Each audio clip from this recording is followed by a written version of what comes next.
Budget ಮಂಡಿಸುತ್ತಿರುವ ಹಿನ್ನೆಲೆಯಲ್ಲಿ ನಮಗೆ ಒಂದು ರಾಜ್ಯ ಸರ್ಕಾರ ಕೆಲವು ದಿನಗಳನ್ನು ಹಲವಾರು ವರ್ಷಗಳಿಂದ ಬೇಡಿಕೆ ಇಟ್ಟಿದ್ವಿ. ಪ್ರತ್ಯೇಕವಾಗಿ ಜೈನ ಅಭಿವೃದ್ಧಿ ನಿಗಮ ಮಾಡಿ ಅಂತ. ಈ ಜೈನ ಅಭಿವೃದ್ಧಿ ನಿಗಮ ಮಾಡದೇ ಒಂದು ಸಮಾಜಕ್ಕೆ ಸರ್ಕಾರ ಅನ್ಯಾಯ ಮಾಡಿದೆ. ಇವತ್ತು ನಾವು ಒತ್ತಾಯಿಸ್ತಾ ಇದ್ದೀವಿ. ಕಳೆದ ಬೆಳಗಾವಿ ಅಧಿವೇಶನದಲ್ಲಿ ಕೂಡ ನಾವು ಸುಮಾರು ಒಂದು 15,000 ಜನಸಂಖ್ಯೆ ಸೇರಿ ಬೆಳಗಾವಿಯಲ್ಲಿ ದೊಡ್ಡ ಮಟ್ಟದ ನಮ್ಮ ಎಲ್ಲ ಸ್ವಾಮೀಜಿಗಳ ನೇತೃತ್ವದಲ್ಲಿ, ಭಟ್ಟಾರಕರ ನೇತೃತ್ವದಲ್ಲಿ ಮತ್ತು ಸಮಾಜದ ಮುನಿ ಮಹಾರಾಜರ ನೇತೃತ್ವದಲ್ಲಿ ಒಂದು ದೊಡ್ಡ ಹೋರಾಟ ಮಾಡಿದ್ದೀವಿ. ಆ ಹೋರಾಟ ಮಾಡುವಂಥ ಸಂದರ್ಭದಲ್ಲಿ ಸ್ಥಳಕ್ಕೆ ಆಗಮಿಸಿದಂಥ ಸನ್ಮಾನ್ಯ ಶ್ರೀ ಉಪಮುಖ್ಯಮಂತ್ರಿಗಳಾದ ಡಿ.ಕೆ. ಶಿವಕುಮಾರ್ ಅವರು ಮತ್ತು ವಿವಿಧ ಸಚಿವರು ಮತ್ತು ಶಾಸಕರು ನಮಗೆ ಒಂದು ಆಶ್ವಾಸನೆ ಕೊಟ್ಟಿದ್ದರು. ಪ್ರಸ್ತುತ ವರ್ಷದಲ್ಲಿ ಬರುವಂಥ ಮಾರ್ಚ್ನಲ್ಲಿ ಏನು ಬಜೆಟ್ ಮಂಡನೆ ಆಗುತ್ತೆ, ಆ ಬಜೆಟ್ನಲ್ಲಿ ನಾವು ಜೈನ ನಿಗಮವನ್ನು ಮಾಡಿ ಘೋಷಣೆ ಮಾಡಿ ಒಂದು ಸಮಾಜಕ್ಕೆ ಒಂದು ನ್ಯಾಯ ಒದಗಿಸಿಕೊಡ್ತೀವಿ ಅಂತ ಹೇಳಿದರು. ಈ ಒಂದು ಆಶ್ವಾಸನೆಯನ್ನು ಸರ್ಕಾರ ಇವತ್ತು ಮಾಡಿಲ್ಲ. ಅದರಿಂದ ಇಡೀ ಸಮಾಜಕ್ಕೆ ಒಂದು ಅತ್ಯಂತ ದುಃಖಕರವಾಗಿದೆ. ಇದೇ ರೀತಿ ನಾವು ಸಮಾಜಕ್ಕೆ ನಿನ್ನೆ ಸದನದಲ್ಲಿ ಸರ್ಕಾರದ ಸಚಿವರಾದಂಥ ಜಮೀರ್ ಅಹಮದ್ ಖಾನ್ ಅವರು ಹೇಳ್ತಾರೆ, ರಾಜ್ಯ ಸರ್ಕಾರದಲ್ಲಿ ಕನಿಷ್ಠ ಅಂದರೂ ಜೈನ ಸಮಾಜವು 20 ರಿಂದ 25 ಲಕ್ಷ ಜನಸಂಖ್ಯೆ ಹೊಂದಿದೆ. ಅವರಿಗೆ ನಾವು ನಿಗಮ ಮಾಡುವುದು ಅತ್ಯವಶ್ಯಕವಾಗಿದೆ.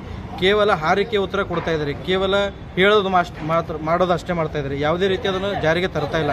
ಯಾಕಂದರೆ ಕೇವಲ ಪ್ರತ್ಯೇಕ ಒಂದೇ ಕೋಮಿನವರಿಗೆ ಎಲ್ಲ ಸೌಲಭ್ಯಗಳನ್ನು ಕೊಡ್ತಾ ಇದ್ದು, ಅಲ್ಪಸಂಖ್ಯಾತರು ಅಂದರೆ ಕೇವಲ ಒಂದೇ ಸಮಾಜದವರು ತಿಳಿದರೆ, ಅಲ್ಪಸಂಖ್ಯಾತರ ವ್ಯಾಪ್ತಿಯಲ್ಲಿ ಜೈನರು, ಕ್ರಿಶ್ಚಿಯನ್ರು, ಪಾರ್ಸಿ, ಬೌದ್ಧ ಮತ್ತು ಸಿಖ್ಖರ 6 ಕಮ್ಯುನಿಟಿ ಸೇರ್ತವೆ.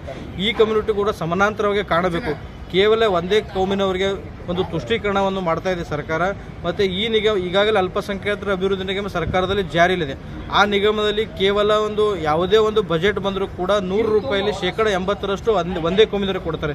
ಮಿಕ್ಕಿದ್ದು 10% ಕ್ರಿಶ್ಚಿಯನ್ ಕಮ್ಯುನಿಟಿ ಕೊಡ್ತಾರೆ. ಉಳಿದಂಥ 5 ಕಮ್ಯುನಿಟಿಯವರಿಗೆ ತಲಾ 2% ಕೊಡ್ತಾರೆ. ಈ 2% ಇಂದ 25 ಜನರಿಗೆ ಏನು ಸೌಲಭ್ಯಗಳು ಒದಗಿಸಲು ಸಾಧ್ಯ?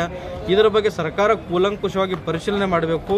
ಮತ್ತು ಅದೇ ರೀತಿಯಾಗಿ ನಾವು ಪ್ರತ್ಯೇಕ ವಿದ್ಯಾರ್ಥಿ ವಸತಿ ನಿಲಯಗಳು ಕೇಳ್ತಾ ಇದ್ದೀವಿ ಸರ್ಕಾರಕ್ಕೆ. ಕಾಟಾಚಾರಕ್ಕೆ ಎನ್ನುವಂತೆ 3 ಸರ್ಕಾರಿ ಸಸ್ಯಾಹಾರಿ ವಸತಿ ನಿಲಯಗಳನ್ನು ಘೋಷಣೆ ಮಾಡಿ ಆದೇಶ ಮಾಡಿದ್ದು ಸರ್ಕಾರ. ಇಲ್ಲಿವರೆಗೂ ಕೂಡ ಅದು ಯಾವುದೇ ರೀತಿ ಜಾರಿಗೆ ಬಂದಿಲ್ಲ. ಈಗಾಗಲೇ ಅಲ್ಪಸಂಖ್ಯಾತರ ಇಲಾಖೆ ವತಿಯಿಂದ ವಸತಿ ನಿಲಯಗಳು ಆರಂಭಿಸಿದ್ದಾರೆ. ಆ ವಸತಿ ನಿಲಯಗಿರುವಂಥ ಆಹಾರ ಪದ್ಧತಿಗೂ ನಮ್ಮ ಸಮಾಜದ ಆಹಾರ ಪದ್ಧತಿಗೂ ಯಾವುದೇ ರೀತಿ ಹೊಂದಾಣಿಕೆ ಆಗ್ತಾಯಿಲ್ಲ.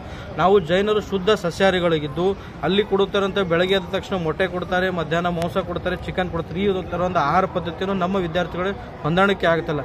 ಇದರಿಂದ ಕಡು ಬಡ ವಿದ್ಯಾರ್ಥಿಗಳು ಉನ್ನತ ಶಿಕ್ಷಣದಿಂದ ವಂಚಿತರಾಗ್ತಾ ಇದ್ದಾರೆ. ಅದಕ್ಕೋಸ್ಕರ ನಾವು ಪ್ರತ್ಯೇಕವಾಗಿ ಜೈನ ವಿದ್ಯಾರ್ಥಿ ವಸತಿ ಪ್ರಾರಂಭ ಮಾಡಬೇಕು. ಮತ್ತು ಪ್ರಸ್ತುತ ಬಜೆಟ್ ಅಧಿವೇಶನ ನಡೀತಾ ಇದೆ. ಈ ಅಧಿವೇಶನದಲ್ಲಿ ಜೈನ ಅಭಿವೃದ್ಧಿ ನಿಗಮ ಘೋಷಣೆ ಮಾಡಬೇಕು.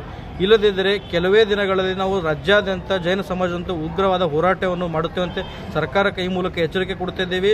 ಇಲ್ಲಾಂದರೆ ಮುಂದೊಂದು ದಿನ ಸರ್ಕಾರ ನಿನ್ನೆ ಸದನದಲ್ಲಿ ಲಕ್ಷ್ಮಣ ಸವದಿ ಅವರು ಹೇಳ್ತಾರೆ, ಕಾಂಗ್ರೆಸ್ ಪಕ್ಷ ಇವತ್ತೇನಾದರೂ ಸರ್ಕಾರ ಅಧಿಕಾರದಲ್ಲಿದ್ದರೆ ಕಾಂಗ್ರೆಸ್ ಪಕ್ಷಕ್ಕೆ ಚಿಹ್ನೆಯನ್ನು ಕೊಟ್ಟಿದ್ದಾರೆ, ಅದು ಜೈನ ಮುನಿಗಳಂತ ವಿದ್ಯಾನಂದ ಮುನಿ ಮಹಾರಾಜರು.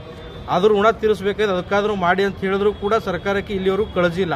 ಆ ಹಸ್ತ ಚಿಹ್ನೆ ಮೇಲೆ ಹಲವಾರು ಇವತ್ತು ಸರ್ಕಾರ ಅಧಿಕಾರಕ್ಕೆ ಬಂದಿದೆ. ಅಟ್ಲೀಸ್ಟ್ ಆ ಹಸ್ತ ಚಿಹ್ನೆ ಅಂತ ಪಡೆದಂಥ ಸರ್ಕಾರ ಸಚಿವರು ಮಾನ್ಯ ಮುಖ್ಯಮಂತ್ರಿಗಳಾದರೂ ಆ ಒಂದು ನಂಬಿಕೆ ಇಟ್ಟಾದರೂ ಕೂಡ ಸಮಾಜದ ಬೇಡಿಕೆ ಈಡೇರಿಸಬೇಕಂತ ನಾವು ಸರ್ಕಾರಕ್ಕೆ ಒತ್ತಾಯಿಸ್ತಾ ಇದ್ದೀವಿ. ಪ್ರಸ್ತುತ ಅಧಿವೇಶನದಲ್ಲೇ ಜೈನ ಅಭಿವೃದ್ಧಿ ನಿಗಮ ಘೋಷಣೆ ಮಾಡಿ ಸಮಾಜಕ್ಕೆ ನ್ಯಾಯ ಒದಗಿಸುವಂತ ಕೋರುತ್ತೇವೆ. ಸುರೇಶ್ ಅಸ್ತಂಗ.